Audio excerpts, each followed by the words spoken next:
ऐसे लोग हैं, ऐसे अनासिर हैं जो जलती पर तेल छिड़कने का काम जरूर कर रहे हैं। इतनी भी उनके यूज में चीजें आ रही हैं वो सिर्फ इंडिया की तरफ से आ रही है, क्योंकि अभी जो उनकी स्टूडेंट की वजह से ये पूरा हुकूमत का निजाम आगे पीछे हो गया है। इनको स्टूडेंट को चाहिए किसी तरीके से भी सब कुछ दोबारा वापस वैसे कर लें जैसे पहले बैलेंस में चल रहा था, क्योंकि इंडिया से पंगा लेंगे इनको बाकी आगे कोई सोर्स नहीं है, ये कहाँ जाएंगे, क्योंकि इंडिया के अलावा कोई हेल्प करने वाला भी नहीं है। लेकिन जरा इर्द गिर्द नजर डालते हैं, अपने नेबरहुड में नजर डालते हैं। एक तरफ बांग्लादेश ने, हेलो फ्रेंड, मैं शाइला खान और आप देख रहे हैं नाला पाकिस्तान रिएक्शन। बांग्लादेश का बना बनाया खेल मिट्टी में मिल गया है और भारत से पंगा लेने का इंजाम पूरी दुनिया के सामने आ चुका है। हुआ कुछ यूं है कि मोहम्मद यूनुस के खिलाफ जो है बांग्लादेश की टेक्सटाइल इंडस्ट्री के जो गारमेंट वर्कर्स हैं वो हजारों की तादाद में रोज पर आ चुके हैं, जैसे कि आपको स्क्रीन पे नजर आ रहा है। 20 से ज्यादा लोग इंजर्ड और कई लोगों के हलाक होने की भी खबर आ चुकी है। अगर इनको गवर्नमेंट ने इनके सर से हाथ उठाया तो ये यतीम होंगे और वहाँ पे क्राइम स्टार्ट होंगे और ये सारी चीजें वहाँ जन्म लेंगी और फिर ये होगा कि बच्चा भी बड़ा होगा, ये कहेगा जैसे आज बलोचिस्तान वाले कहते हैं हमारे साथ ज्यादती हुई है, हमने तो उनको फिर बाहर की एजेंसीज हायर करेंगी और जो भी होगा बिगाड़ होगा, बम धमाके जैसे मर्जी यूज कर ले। मेरा ख्याल है कि सर बांग्लादेश यतीम हो गया, इंडिया ने हाथ उठा लिया उनके सर से। চন্দ্রা মহাসড়ক অবরোধ করে বিক্ষোভ করেন পোশাক শ্রমিকরা। এ সময় 3 কিলোমিটার এলাকা জুড়ে সৃষ্টি হয় যানজট। শ্রমিকরা জানান গত 28 আগস্ট থেকে আশুলিয়ার বড়িবাজার এলাকার বার্ডস গ্রুপ বন্ধ ঘোষণা করে মালিকপক্ষ, তবে দীর্ঘদিন ধরে বকেয়া রয়েছে বেতন ভাতা। बांग्लादेश के हालात आजकल बड़े काबिले गौर हैं और ये कहा जा रहा है कि पाकिस्तान को सीखना होगा सबक बांग्लादेश के हालात से। फिर तब ये बात क्यों की जा रही है? अफसार साहब, बड़े सगीर के 3 ममालिक भारत, बांग्लादेश और पाकिस्तान, 2 मुस्लिम अक्सरियती मुल्कों में तो जमहूरियत मजबूत ना हो सकी, बांग्लादेश के लिए भी कहा जा रहा है और हम भी देखें तो मुस्तकिल हमें एहतजाज करते वहां पे लोग या तहरीकों में नजर आते हैं। भारत सबसे बड़ी जमहूरियत बनकर बाहर निकला। एक सी तारीख है इस पूरे खित्ते की या इन तीनों की, अगर हम देखें कि 2 मुसलमान मुल्क में जमहूरियत क्यों नहीं पनप सकी आखिर। जय दोस्तों, राम राम जी। तो देखिए भाई, आज एक सच्चाई बताता हूं, जब इंसान का पेट भरता है ना उसके बाद वो धर्म और मजहब इनकी बातें करता है। इंसान जब भूखा है तो सिर्फ रोटी की ही बात करेगा। तो आप इसे सहमत हो, लाइक जरूर करें। देखिए अभी बांग्लादेश के साथ क्या हुआ कि वो कहावत सुनी होगी, भाई नंगा नहाएगा क्या निचोड़ेगा क्या। ये बड़ी अच्छी बात कही है। देखिए बांग्लादेश में ढाका के अंदर अभी क्या हो रहा है, जो कपड़े के व्यापारी थे यानी कि लघु उद्योग थे, कम से कम यानी कि वहां पर 700 से लेकर 800 जो स्मॉल इंडस्ट्री थी वो तो हो चुकी है बंद, और BGMEA के अनुसार अभी तकरीबन 1000 और कंपनियां हैं वो बंद होने वाली हैं, कगार पर हैं। और पूरे बांग्लादेश में ढाका के अंदर है जो प्रोटेस्ट हो रहे हैं, जिसके अंदर एक तो मर चुका है और 41 से ज्यादा जो इंजर्ड हो चुके हैं।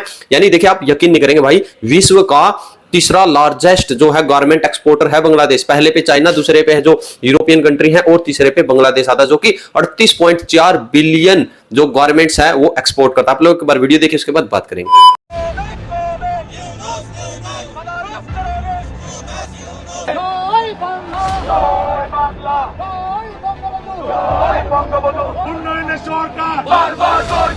A person who is not elected unlawfully representing a constitutionally run country, that you have no right, you have no legitimacy to speak on behalf of 170 million people of Bangladesh.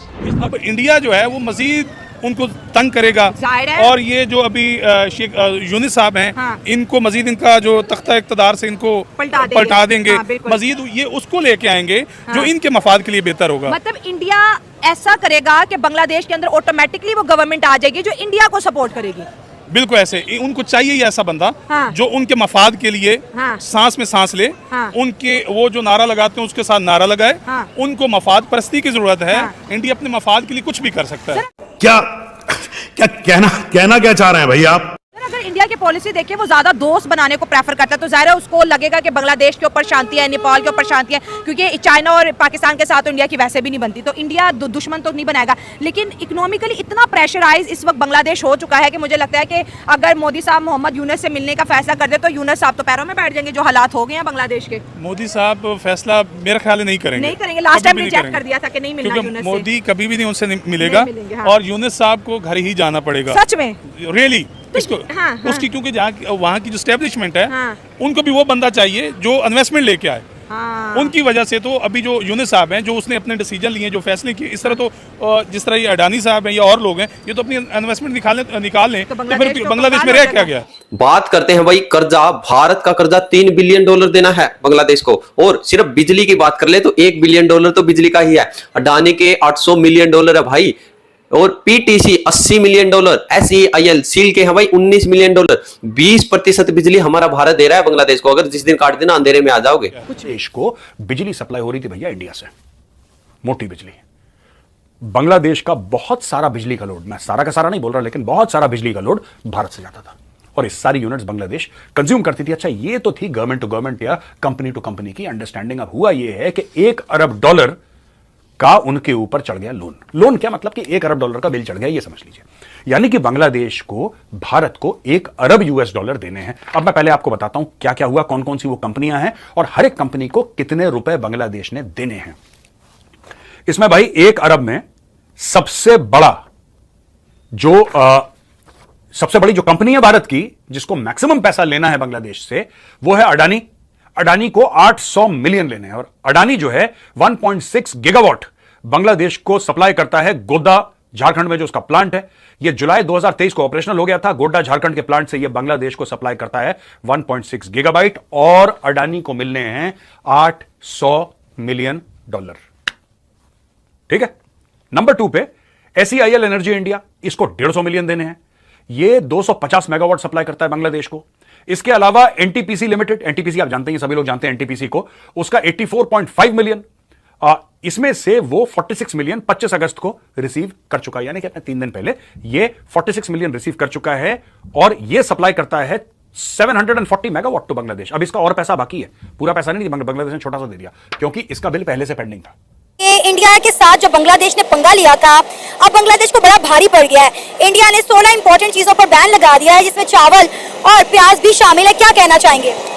देखा जाए तो जैसे India एक बहुत बड़ा मुल्क है जिसके अंदर मेरा ख्याल है कि पाकिस्तान के कई हिस्से आ जाते हैं, तो बांग्लादेश को अपना देखना चाहिए कि हमारा टोटल एरिया कितना है और एरिया के लिहाज से देखना चाहिए कि हमें कितनी प्रायोरिटी मिलनी चाहिए। जैसे पाकिस्तान के अंदर अगर अकलियतों की बात करें तो वो कोटा सिस्टम होता है, उनको जॉब्स मिलती हैं या इसी लिहाज से। तो मेरा ख्याल है कि ये सिस्टम ऐसे ही चलता है पॉलिटिक्स का भी, क्योंकि अभी एक चीज़ को तो बंदा प्रायोरिटी नहीं दे सकता कि अभी सारी जॉब्स आपके लिए या किसी एक स्पेसिफिक रीजन के लिए हो जाए या एक स्पेसिफिक मजहब के लिए हो जाए, जो भी बंदा कह सकता है। तो इसमें यह है कि उनको चाहिए कि थोड़ा सा लीनियंसी दिखाएं और मिलजुल के गवर्नमेंट के साथ बैठ के एक फ्रेंडली माहौल में जैसे वो रह रहे हैं। देखिए, बांग्लादेश की यूथ ने जो करना था वो कर दिया। उन्होंने शेख हसीना वाजिद की गवर्नमेंट तोड़ दी, उनका तख्ता पलट दिया, लेकिन उसके बाद उन्होंने जो मैं कहती हूँ निस्तो नाबूद किया वहाँ बांग्लादेश को, उनकी प्रॉपर्टी को। शेख हसीना वाजिद के घर में घुस गए, वहाँ पे तोड़फोड़ की। बिल्कुल 9 मई का वाकया जो है वो हमें बांग्लादेश में देखने को मिला। लेकिन उसके बाद उन्होंने हिंदू कम्युनिटी को टारगेट करने के बाद इंडिया को धमकियां दी। लेकिन अब इंडिया ने उन्हें बताया है कि भाई बाप बाप होता है और बेटा बेटा होता है, और उन्होंने उनकी 16 इंपॉर्टेंट चीजों पर बैन लगा दिया। बांग्लादेश इंडिया के बगैर नहीं चल सकता, उन्हें ये बात सोचनी चाहिए थी। तो दोस्तों, आप लोगों ने पूरी कंप्लीट वीडियो देखी है भाई हाल बांग्लादेश का, यानी कि वो आप लोगों ने रील जरूर देखी होगी। भाई झुक के रहना पड़ेगा भारत के सामने, भाई झुक के रहना पड़ेगा। तो बांग्लादेश की जो स्थिति है वो भी नंगा नहाएगा क्या निचोड़ेगा क्या वाली हो चुकी है, क्योंकि बांग्लादेश है वो अभी कंगला देश हो चुका है। और वो किसके? क्योंकि बांग्लादेश है वो चला था भाई चाइना की, यानी कि सुन के पाकिस्तान की, सुन के पाकिस्तान के साथ बड़ा प्यार आ रहा है, आप लोगों को पता है बांग्लादेश का। क्योंकि बांग्लादेश तो जो मुजीबुर रहमान था उसके नहीं हुए, जिसने आजाद कराया था। भाई यूनुस तेरे से कहां से होंगे? शेख हसीना जो बांग्लादेश की इकोनॉमी पाकिस्तान से भी ऊपर ले जा चुकी थी, उसके नहीं हुए, तो यूनुस तुम्हारे कहां से होंगे? अभी देखिए बांग्लादेशियों ने यूनुस के गले में पट्टा डालकर घसीट रहे हैं बांग्लादेश के अंदर। ये स्थिति है जो बांग्लादेश की आ चुकी है, क्योंकि बांग्लादेश देखिए भाई, भारत के पहले गृह मंत्री जी ने बोला था कि अगर कोई भी कंट्री है एक मजहब पे चलेगी तो वो निश्चिंत ही उसका अंत है। तो बांग्लादेश का भी अंत आ चुका है। आपकी क्या रिकमेंडेशन? जय हिंद, जय भारत, जय श्री राम।